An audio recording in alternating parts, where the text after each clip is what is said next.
पिछली कक्षा में हम यह समझ चुके हैं कि हमारे पाठ्यक्रम का जो पाठ्य वस्तु है या जो पाठ्य पुस्तक है लघु सिद्धांत कौमुदी, उसका पाणिनीय व्याकरण से क्या संबंध है। अब हम यह समझेंगे कि व्याकरण की आधारशिला या अष्टाध्यायी के सूत्रों की भी एक आधारशिला, एक अन्य आधारशिला है जिस पर अष्टाध्यायी के सूत्र आधारित हैं, और जो अष्टाध्यायी के सूत्रों का प्राण है वह एक अन्य सूत्र है। उसके बारे में हम चर्चा करेंगे, उससे समझेंगे। इसे व्याकरण जगत में माहेश्वर सूत्र के नाम से जाना जाता है। माहेश्वर सूत्र, जैसा कि इसका नाम है, इसका संबंध है महेश से। महेश, महाईश, महान ईश्वर, ऐसी किंवदंती है, ऐसी प्रचलन में है कथाएं कि नृत्यावसाने नटराज राजो ननाद ढक्काम नव पंचवारम उद्धर्तुकाम है सनकाद सिद्धाने तद विमर्शे शिव सूत्र जालम। कि भगवान शंकर नृत्य कर रहे थे और उस नृत्य के अवसान पर अंत पर उन्होंने ननाद ढक्काम नव पंचवारम, अपने ढक्का, अपने डमरू को नव पंचवारम, 9 और 5 बार यानी 14 बार बजाया। और सनक सनंदन सनत कुमार आदि जो सिद्ध लोग हैं, जो सिद्धगण हैं, उन्होंने उस डमरू से पैदा होने वाली ध्वनि से, उस 14 बार जब भगवान शंकर ने अपने डमरू को बजाया तो उस डमरू से निकलने वाली ध्वनि से इस माहेश्वर सूत्र के शिव सूत्र रूपी जाल की रचना की, जिस पर पाणिनि ने अपने व्याकरण को आधारित किया। तो माहेश्वर सूत्र भगवान परंपरा अनुसार भगवान महेश से, भगवान शिव के डमरू से निर्गत उत्पन्न माना जाता है, और वह माहेश्वर सूत्र निम्नानुसार है। प्रथम सूत्र ए ई ओ ण।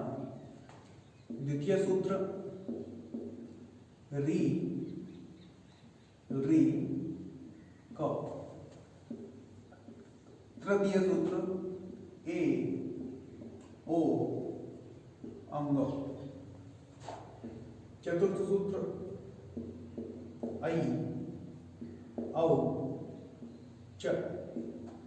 पंचम है य व रे ट। छठा लर्ण। सातवा ञ म ग ण न म। आठवां झ भ ञ। नवा घ ढ ध श। 10वां ज ब ग ड़ द श। 11वां ख फ छ ठ थ च ट त व। 12वां क प य। 13वां श श स र। 14वां ह।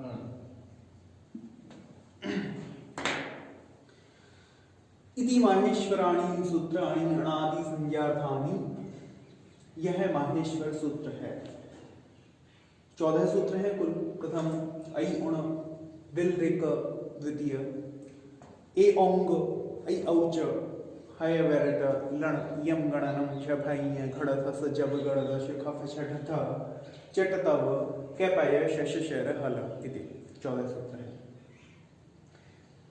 वरदराज लिखते हैं इति माहेश्वराणि सूत्राणि अणादि संज्ञार्थानि।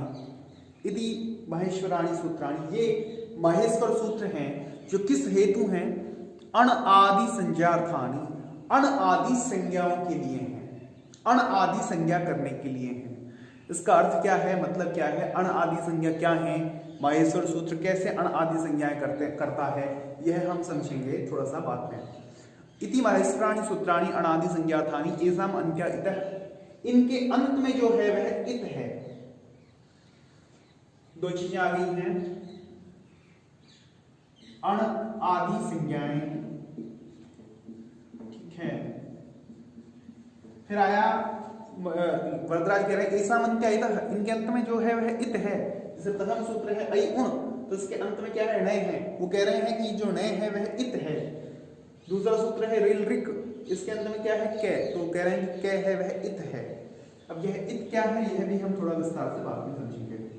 ऐसा मन क्या है, हकारादि स्वकार उच्चारणार्थ, हकार आदि में जो अकार है, जब भी हम वर्णों को समझते हैं तो हम जानते हैं कि जो वर्ण होते हैं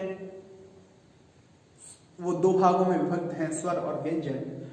स्वयं राजन्ते स्वरहा, जो स्वयं में स्वतंत्र होते हैं, जिनके उच्चारण के लिए हमें किसी अन्य वर्ण की अपेक्षा नहीं होती, किसी अन्य वर्ण के अनुनादन, उसकी ध्वनि की आवश्यकता नहीं होती, उसे हम स्वर कहते हैं।